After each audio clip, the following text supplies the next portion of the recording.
Hey guys, it's Caesar. And I'm Carla. Welcome to another episode of Carla and Caesar's Modern Life. Episode number 14. 14. We're back at it.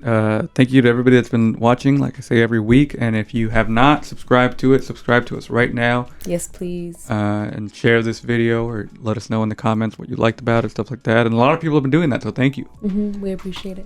Yeah. So everybody that watched last week's episode, thank you for that too. We had some technical issues with that. Then you had said, were you nervous? Had you said you were nervous, or you said something about it being the 13th? Yeah, I was just saying episode. It was the 13th, and I was like, well, I'm making sure nothing goes wrong, and then it did. It did, yeah. Even though like you had checked all the things. No, that's the thing. The problem was I didn't check. Like usually because I have enough time between the Rodriguez show and this recording to clear out all the devices we use with storage. Like I am fine, but I didn't check this time this last time. And so today we ended I up made having one camera angle. Yeah, we ended up having basically like the last 20 minutes my camera angle got messed up, and so I had to edit the backup video which we have, which is just a split screen of us. So I had to figure out a way, and we figured it out. But I'm telling you, it's not gonna happen anymore. Hopefully. Yeah. Well, it's just because it was unlucky number 13. Yeah, I think so. So 14, we're here, we're still doing this, and now, like I mentioned right now, we're doing more smaller weekly segments in addition to our long podcast episode on Monday. We're doing vegan food reviews, and we're doing music, or just media, basically, like reactions. Last week, it was the Heart Part 5, Kendrick's song, and from that was leading up to his new album, and then we just recorded My Chemical Romance one that might be coming out. That's going to be coming out later this week. So we're on it, and if you have any suggestions of what you want us to react to, or what you want us to try in terms of vegan food, hit us up. Yes. You guys can find us on carlaandcaesar.com, Carla CARLA, and Caesar CESAR. Yeah, and you can email that website at advice@carlaandcaesar.com, and you can subscribe to the channel there if you haven't, and you can follow us on Instagram at IamCaesarRod, and where can they follow you? Carla La Rod 89. Nice. So before we get to the scenarios, life updates, how's it been for you? Yeah, I've been good. This week I almost got a new job.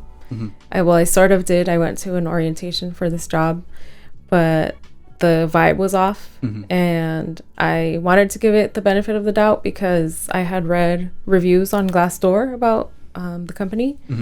And so I kind of had an idea of what to expect, but I was hoping that I would be wrong. But then being there kind of confirmed what people said about the company and like how their attitude towards the people that are like the servers and stuff.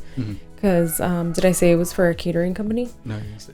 Yeah, it was for a catering company, and it seems like corporate and like upper management seems like a great place to work, but other than that, from the vibe that I got, it just seemed like it was kind of not hostile, but just not very like friendly towards or like embracing of the people that were there. I just feel like it like not only this but including this like of things that happened they were just kind of subtle, but I just wanted to like trust my gut.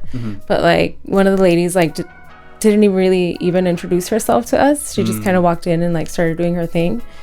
And so it was just kind of like they didn't really care. So I was like, well, if you guys don't really care, like why am I gonna care? And like why am I gonna like, because I was looking to do it as like a way of having like extra money basically, or like another source of income of something that seemed like it would be easy and something that would be flexible and I could just do it whenever I could.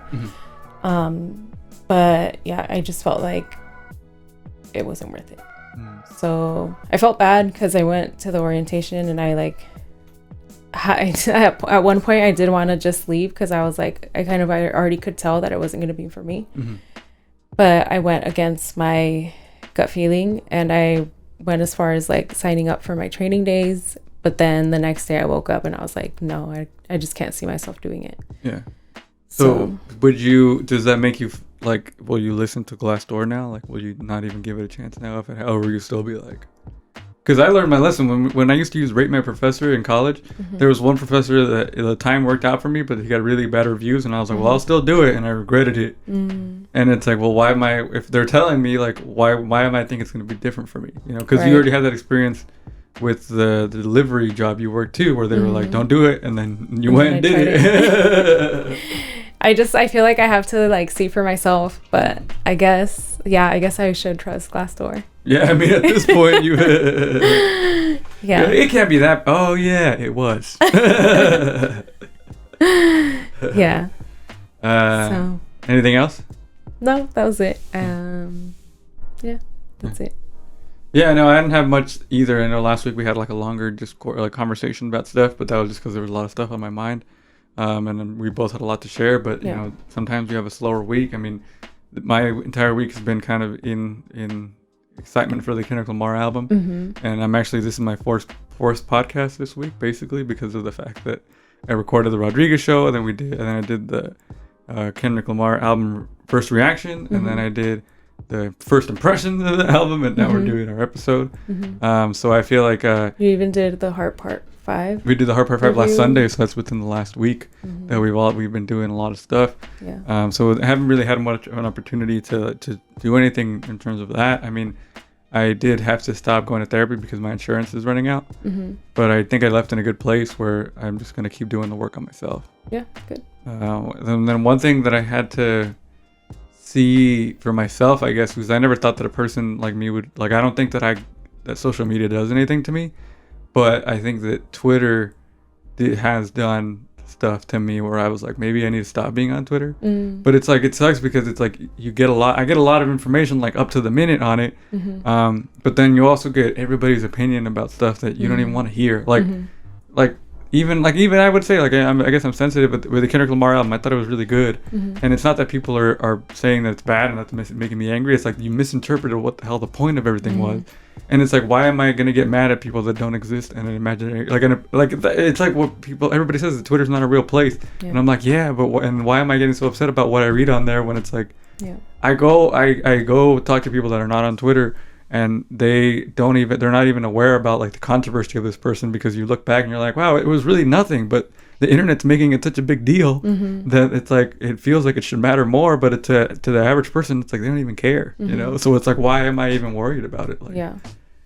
Do you get some sort of like entertainment out of it? Maybe that's why you. Well, yeah. I mean, when it's funny and when it's like stuff that's happening in real time, it's really cool to see that.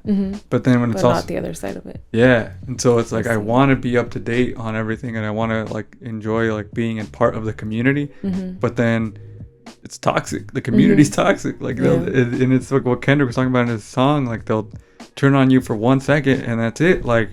And sometimes it's funny, like what happened with Jack Harlow, where people didn't like his album and then they're just making fun of him now. And it's like, well, at the end of the day, he's still like, well, I'm still making money, so it doesn't matter to me. But then when it's like deeper things and people just try to simplify it to like, hey, I'm going to fight you on Twitter about this. Like, I'm not even participating. And I see the people like talking to each other back and forth like that. And I'm like, I don't know if I can be here anymore because I can't stop myself from looking at this stuff. So I don't know. So is it like a guilty pleasure then? It's a guilty pleasure, but it is like the reason why I'm like... It sounds draining. It is draining at times. I would say at times it's draining, but then at other times, like, you're finding out about stuff in real time where you're just like, oh, wow, like, this is happening right now. Like, during, like, really big world events where stuff's happening, like, people will post up to the minute, like, if they're at a place, like, oh, this is happening right now, I'm here and I'm seeing it happen. So in that way, it's beneficial, but it's also not, because... Yeah. You know, everything is out there all the time, and people's opinions that like are not fully crafted, they'll put them out there and just to say shit, just cause. And at the same time, it's like Bo Burnham was saying, like, I'm also doing that, so why am I so like, I'm part of that community too, because I do tweet out. I just don't fight people like that, you know. So do you see yourself spending less time on Twitter then? I don't know. I mean, maybe. I feel like I haven't. Did it come up in therapy or what? No, I've just been thinking about it on my own, because like, but it does become part of that numbing too, where you're just like tuning out, and then you're on the internet, and that's where I'm like, well, I don't have time for that right now. I don't have time to just sit there and look through my phone because I'm busy doing all this stuff. So it's an easy trap to fall into when you're easily bored or whatever. Yeah. But I don't know where I was really going with that, because I do enjoy the benefits of it, and I'm not like, I don't think I'll try to cut back, but maybe just not get angry about things. Yeah, like, and it's tough, because as you see, like, it's like, I think to myself, like, somebody's gonna say this shit, and then somebody does, and they're not even being funny, they're genuinely like holding this opinion and it still affects you even though you predicted it. Yeah, because I know that, like, somebody takes a risk, there's gonna be a lot of people that don't understand it, and they're gonna be like upset by it. That's can't be that good for you if it's. Well, I mean, it's not like it's like I'm like pissed, but it's like annoying to see that, and then you're like, well, why am I letting this have so much power over me? So I want to get to the point where I do read that stuff, and it's like I'm okay, because it's like, because I want to get to, because if you're doing what I'm doing, like what we're doing, you kind of can't avoid it. We can't avoid it. We have to be like, that's why I never deleted Facebook. I would delete Facebook 100% if I had no internet like aspirations. If I just wanted to have a normal job, then I would just delete Facebook. But you need it to be able to use Instagram, which is what a lot of people need to be able to, make their business run. And that's kind of like, if I want my business to be the radio or social media, it is like, it all goes together. So you're trapped in the cycle because you have to play the rules. Like, that's why we started doing reaction videos, because if it was up to us, we probably would have just done the podcast. And it's fun to do that stuff too, but at the same time, you're playing the game, right. You're kind of, and it sucks, because you want the algorithm to work in your favor, so you have to kind of please, Yeah. You have to play by the rules. Yeah. And so but at the end of the day, like, making this show and making all the other shows, like, it's worth having to jump through those hurdles, because it's so fun to do this stuff. So that's good. I'm glad you see it that way. Yeah, I think so. I think if it wasn't, like, if I didn't feel the way I felt right now recording or doing the Rodriguez show, then none of this would be worth it. I wouldn't do it. Yeah. That's good. Yeah. Well, that's all. That's all I had for this week. Did you have anything else in terms of life updates? No, that's it. All right, let's get into these scenarios. I can start with the first one if you want, and then you read the second paragraph. Okay. All right. So I, a 29-year-old female, moved to a new neighborhood almost 2 years ago. I live alone, no partner or kids, but my mom, who's an 80-year-old female, does live with me part of the year, 6 to 8 months out of the year. I really like this neighborhood and haven't had any issues until now. It's a very tight-knit community. Neighborhood barbecues at least once a month. The kids all play together after school, etc. My next door neighbors to one side have a severely disabled child. She is almost 7 and completely non-verbal and wheelchair bound. They have nurses who help care for her, but I know her parents are struggling, understandably, so her mom had to quit her job and is a full-time carer for her and their older child. I've gotten relatively close to them, the parents, and they are lovely neighbors. Their older child is respectful and honestly one of the sweetest children in the neighborhood. For my mom, I bought a minivan and had it customized to have a ramp and wheelchair tied down so I can easily transport her and her mobility equipment, usually an ECV or wheelchair, when she's staying with me. So her mom needs special care, so she modified the car in that sense.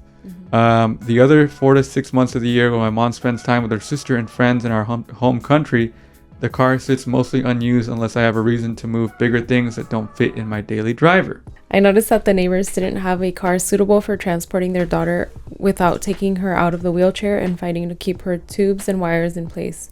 So I offered them the use of the minivan if I wasn't using it to transport my mom.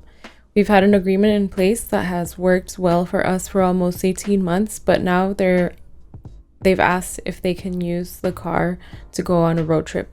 The trip is scheduled to last just over 2 weeks. The main reason for the trip is to take the kids to Disney World for the first time.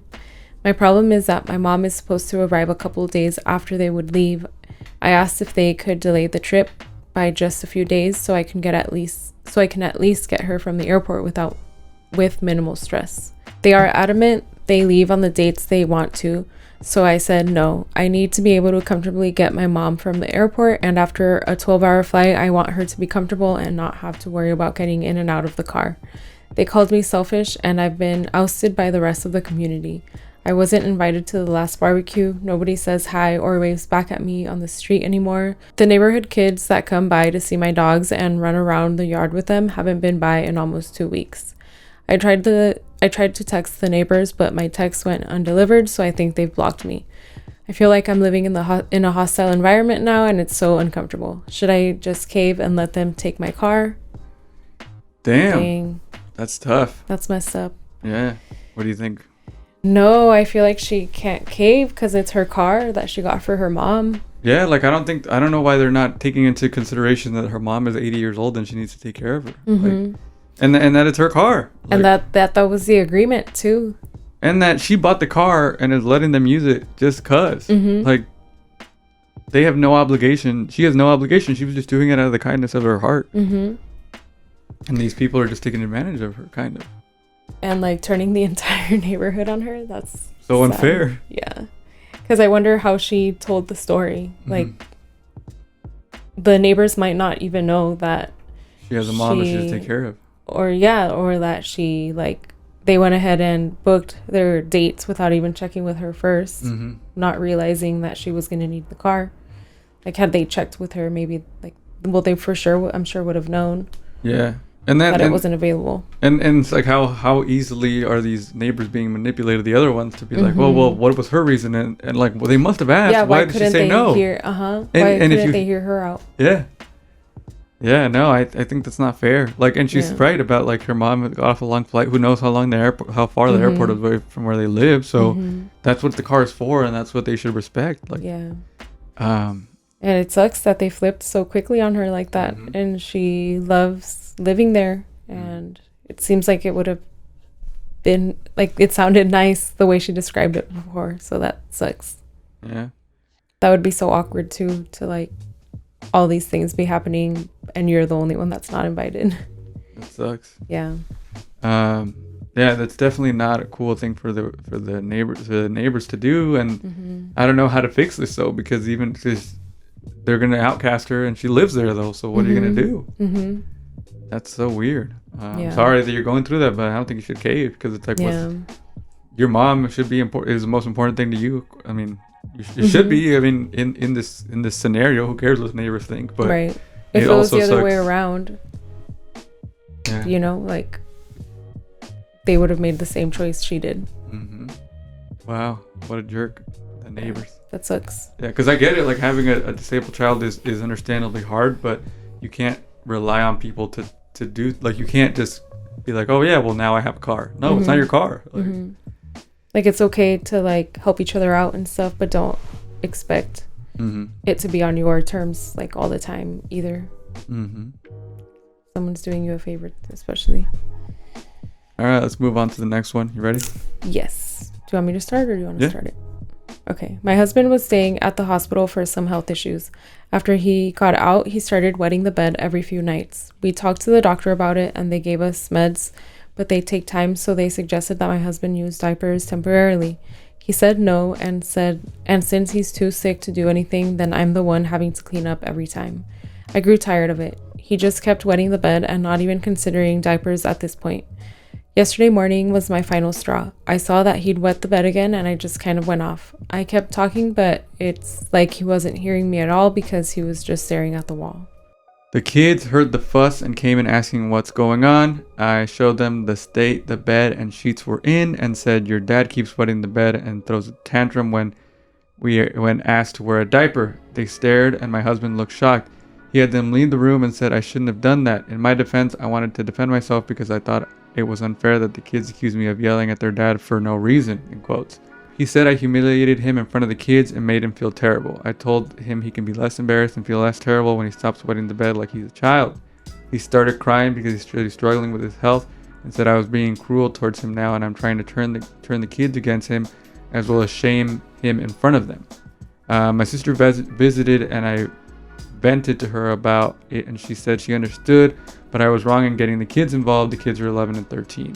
I'm feeling conflicted on whether I did the right thing, maybe to get him to understand how this has been affecting me as well. Am I the asshole for this? Dang. Yeah, I feel like I see like she reached the breaking point, you know, because she's been trying. Yeah, but I also don't feel like the kids needed to know, kind of, because it didn't seem like they had anything to do with it. Like, no. And I don't think that. But she did say that they think that she yells at him for no reason. Yeah, but like, I don't know, like I feel like that's their fault. Like you should just worry about the problem you have with your husband and the kid, because they're 11 and 13. They're gonna think less of you no matter what, like, because they're kids that are growing up to be rebellious teenagers at this point. They're not gonna they're always gonna think their mom or one of the parents is off or not right, you know. I don't know. And I feel like, yes, she's right in treating and yelling at her husband though about, it's like, hey, this is not easy for me to have to clean up every time you pee in your bed, so wear the diapers. And I also but I also understand why in that situation she needed to say like the things that she did. Yeah, it's just that, do you think they're gonna get traumatized, the kids, or what? No, I don't think so. Oh, I think that, like, they're not gonna get traumatized. I don't know. I think, like, I see what you're saying. Like, it was kind of messed up for the kids to have to hear all that. At the same time, like, they were gonna ask eventually, and she was gonna, I mean, I guess what could she have done? Like, waited to tell them when they're older, or what? I don't know. I mean, I feel like why do we have to tell, like, if I was 11 or 13, like, I don't think I need to know everything about, like, my parents' health issues in that sense just yet, because I don't think they can handle that. Like, if I was 11 or 13 and you're telling me my dad's wet in the bed, like, what is going on? Like, I'd be so confused. You know? And I guess they're aware that their dad has health issues because the hospital, stuff like that. So I mean, even that's how I grew up. I knew that my dad had health issues. But at a certain time, you have to kind of let them kind of have their own relationship with that and not overshare with them. But it's tough because she didn't have a choice. They walked in that situation. So I don't know. Yeah. And also, what can she do at this point to get her point across? Yeah, no, I mean, I don't think that she was.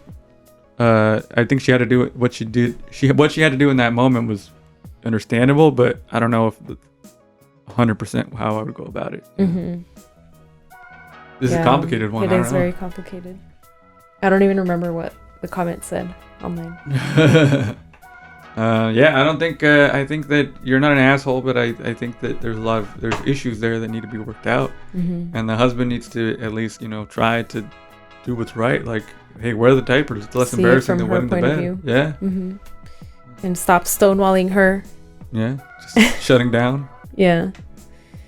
It was funny when he was getting yelled at about peeing the bed. He was shut down, but as soon as his kids got involved, there was like a different person. All of a sudden. Yeah, and it's like, hey, how about if you can't say anything back, it's because you're wrong. You know.